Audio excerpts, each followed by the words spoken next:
afternoon. I'm Daniel Guess, and welcome to the Imagine Golf podcast brought to you by Imagine Golf and PXG. You can go to our site, imaginegolf.com, to see all of our offerings, including our free drills, our practice plans, our golf ebooks and videos, or to book a lesson with me at our state-of-the-art studio right outside of Philadelphia, or virtually through our partner, golfliveapp.com. And you can sign up for our free tips and videos that go out once a week, every week, by simply dropping us your email. All right, so had a lot of fun this weekend watching Tiger's return, and that's the podcast today. Can Tiger Woods win again? And I think in the title I wrote, it depends on who you ask, right? I mean, man, God, what a buildup, right? Tiger's I think it's officially his third comeback, right? He took some time off in 2005, so come back in 2006. Ironically enough, announced that at the Hero World Championship as well. Took some more time off in 2016, I think. Came back in 2017. Don't quote me on that one. I forget exactly when that was. And now this is obviously his third comeback. So he played well, right? I mean, considering, let's consider really what's going on. Well, first and foremost, he's Tiger Woods. So can he win again? Of course he can win again, right? Can he catch lightning in a bottle for 4 days of a tournament? Yes. There's no doubt about it. Is it likely? In my opinion, probably not. Right? You can't cheat Father Time. Right? Tiger's 48, and he's a banged up 48. I mean, this is a man that had I don't want to say violent swing, but for lack of a better, he had a violent golf swing for years, for over a decade, right? And it really did it. And he played a ton, and he practiced even more.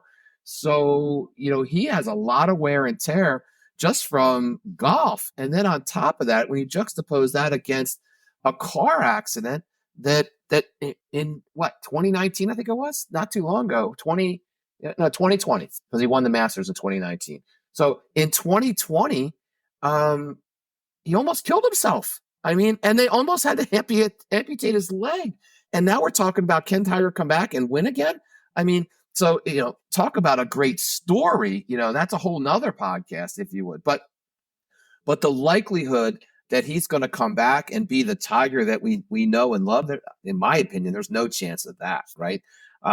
But is it good for him to come back? Is it good for the game? A game that is in dire straits right now. There's no dominant figure in golf for sure. A lot of controversy, as everyone knows, surrounding the PGA Tour and the LIV Tour emerging, if you would, and the whole Saudi-backed, money. We did a podcast on that earlier, right? But so is it a good time for Tiger to come back? Of course it is, right? When I think about it, when I say that out loud, right? There's never a bad time. I love watching Tiger Woods play. I think a lot of people love watching Tiger Woods play, if you would, right? So it's good for the game. But to expect him to come back and win a tournament, yeah, I got to tell you, I don't see it, and it's funny, man. When some of these golf media, they pick up his sound bites, if you would. The one that cracks me up the most is I can hit all the shots, right? So, well, when Tiger Woods says he can hit all the shots, right? Most people don't even question that, and they just print it, or they just take it as verbatim, if you would, right? And then you watch him, and a couple chips are off. He only hit 50% of the fairways, if you would, as far as driving accuracy, which isn't horrible, but it's not great. He only hit 57% of greens in regulation, which again is not horrible, but it's not phenomenal. And he missed a bunch of shots, right? So what do you expect Tiger Woods to say? Of course he's going to say, he can hit all the shots, right? What athlete says, "Oh yeah, I'm not sure what I'm going to be able to do today. I hope I do well, and I'm just going to do the best I can." I mean, most athletes don't talk like that, right? They want to compete. They pride themselves. They're ready for the event, and they think they can win. And Tiger's no different. If in fact Tiger's on the upper end of that spectrum, if you would, where he thinks he can win all the time, right? But my eyes tell me otherwise, right? I watched he played half of a pro-am. I think it was on Wednesday. I was lucky enough to watch some of that. I watched all 4 rounds, right? And of course, they don't follow him for the entire time, but they follow him a lot, all right? I just didn't see a dominant figure, no matter who it was in that red shirt on Sunday. I didn't see a dominant figure. Now, I played okay, right? Had a bad opening round, right? Shot 75, but it came back with 70, 71, 72. So the opening round killed him from scoring, right? Because a lot of these guys are going low. And he just was unsurmountable to come back. He finished 18th out of 20th. I think he beat Wyndham Clark and Will Zalatoris, who's coming back from injury. So there's nothing to write home about as far as, coming in 18th out of 20th, right? It does crack me up that he picked up a ton of world ranking points, right? I mean, I think he went into the tournament at like 1,328th golfer in the world, right? And he picked up 400 plus, I think it was like 430 world golf ranking points, and now he's like number 898. Now we all know he's not the 898th golfer in the world, right? 897 people in the world are better than Tiger Woods. I don't believe that for a second. But that's his ranking, given how much he's played. Because look, he hasn't played a lot, right? And even if you took the injuries away, which is impossible to do, but look, the guy's only played a couple times in like 5 years, right? He's only won a couple times in like since like 2015. And granted, one was the Masters, probably one of the most exciting victories I've ever witnessed ever, right? In 2019, but golf is a grind. I mean, these guys he's competing against, they are grinding, right? They're playing every week. They're practicing every day for hours on a day. Tiger can't do that. I mean, Tiger's talking about playing, 6 events, if you would, right? The 4 Masters, actually 7 events. The 4 Masters, the Hero, the Genesis, which are both his tournaments, and I think he said the Players, one a month for like 7 months, right? So again, it's going to be really hard for him to pull off a victory, and even harder for him to pull off a major victory, if you would, because those are the tournaments. Now, can he win at the Masters, like a tournament that's set up for his game? Yeah, right.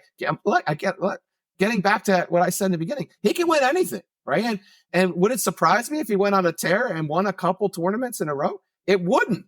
But is it probable? Is what the podcast is about? No, man. I don't think it is. I think Tiger is good for the game, right? I mean, great for the game. It's good to see him out there. It's a great story. It's good for other golf fans to see the greatest of the modern era ever, right? Play.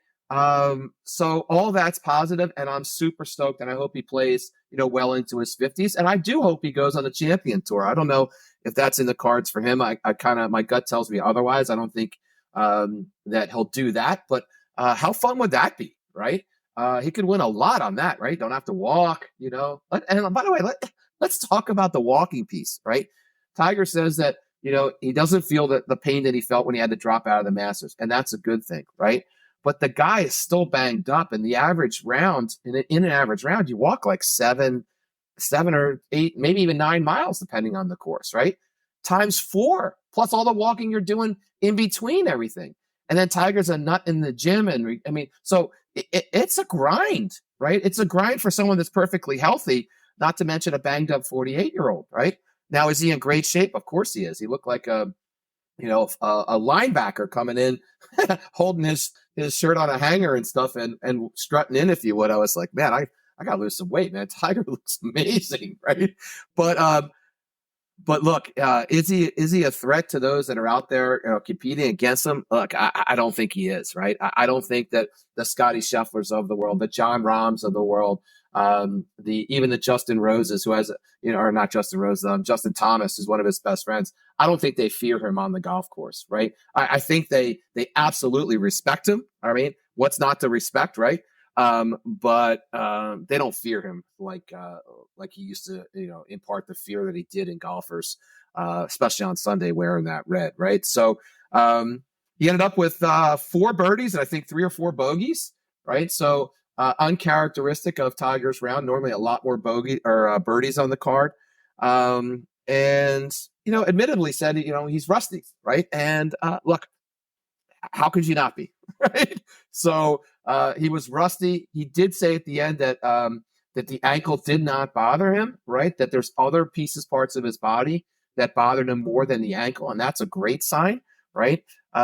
So who knows, right? That may be, he may be able to parlay that into some more tournaments, or even a better showing, if you would. So look, I'm going to end with, look, more power to him. Again, I'm a huge Tiger fan, and always have been, and would love to see him, go out, if he would, winning a couple more tournaments. That would be phenomenal, right? It would be phenomenal for the game. It'd be phenomenal for him, given everything he's gone through. And it would be phenomenal thing to just watch, man, right? Everybody would be glued to it. So, can he win again? Sure, of course he can win again. And depending on who you believe, there's other people out there that are absolutely saying he's destined to win another tournament. I don't see it, like I mentioned earlier, but I hope it does happen. So, Tiger, more power to you. So, hey, that's all I have for the podcast today. Thanks for listening.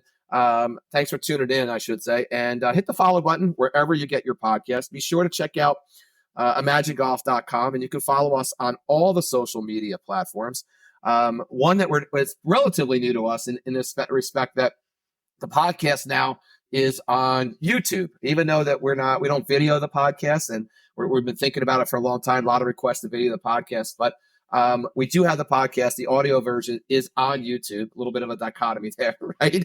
But it's doing very well there. So we put it up on that platform just to see what happened, and thousands of people have downloaded it. So you can see all of our stuff, including our drills, other instructors' drills, everything golf is on our YouTube page. Is doing quite well since we kind of revamped it. So check us out there as well. And as always, here's to getting you the game that you've always imagined.